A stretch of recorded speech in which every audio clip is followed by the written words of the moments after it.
Mr. and Mrs. Thompson had lived in their home for over 30 years. It was their sanctuary, their legacy. But one phone call changed everything. A polite voice, an irresistible offer, and a contract that seemed harmless until it wasn't. By the time they realized the truth, their home was no longer theirs, and the people behind it had vanished without a trace. It all started on a crisp autumn morning. I was sipping my coffee, enjoying the golden hues of the leaves outside, when the phone rang. The caller ID displayed a local number, so I answered without hesitation. "Good morning. Is this Mr. Thompson?" the voice inquired, exuding warmth and familiarity. "Yes, speaking," I replied, curious about the nature of the call. "Mr. Thompson, my name is Sarah Mitchell from Evergreen Properties. We have a client who's particularly interested in your property and is willing to make a generous offer well above the market value. Would you be open to discussing this further?" The mention of a lucrative offer piqued my interest. Our home had been in the family for decades, and while we had no immediate plans to sell, the idea of a substantial profit was tempting.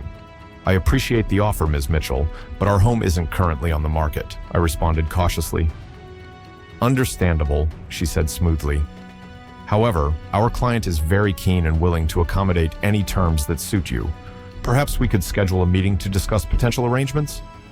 Despite my reservations, her professionalism and the attractive proposition led me to agree to a meeting.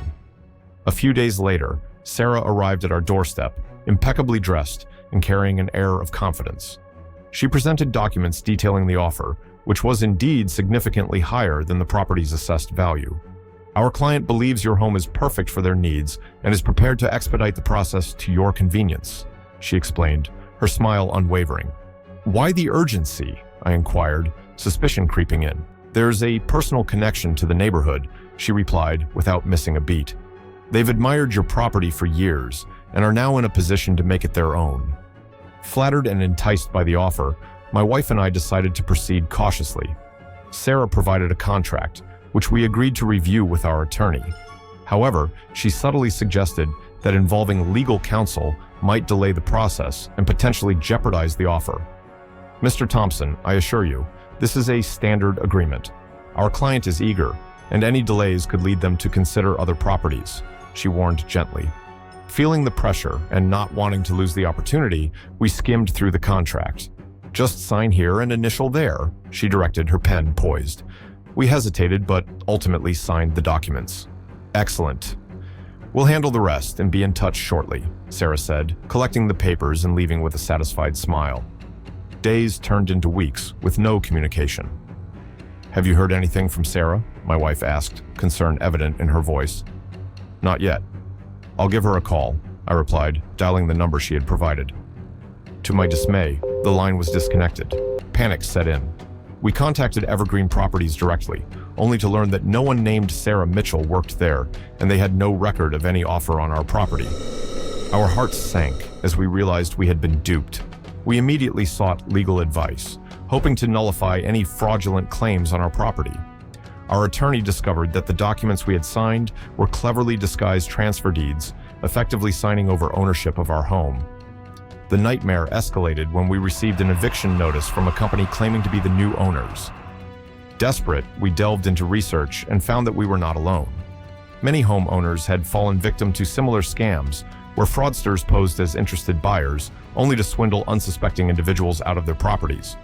One Reddit user shared a chillingly similar experience. "I get these calls sometimes. Could be scammers fishing for info. Some have lost homes to fake deeds, leases, etc. There are websites that post pics of homes trying to rent or sell that are not for sale. You have to be careful. Keep an eye on the title deed to your home." Determined not to lose our home, we filed a report with the local authorities and alerted the Property Fraud Division.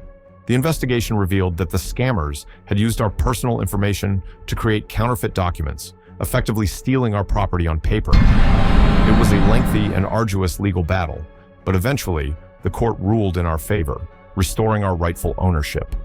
The experience left us shaken and wary. We learned the hard way the importance of vigilance and due diligence. Now, whenever we receive unsolicited offers or suspicious calls, we're quick to consult with legal professionals and verify the legitimacy of the inquiries. Our ordeal serves as a cautionary tale to others. Always be skeptical of unsolicited offers, never sign documents without thorough review, and involve trusted legal counsel in any significant transactions. In today's world, where scams are becoming increasingly sophisticated, it's crucial to stay informed and protect oneself from those who prey on the unsuspecting.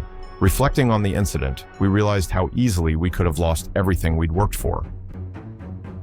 Subscribe to stay informed about all the new scam methods. Together, we can fight them with information and help others stay alert.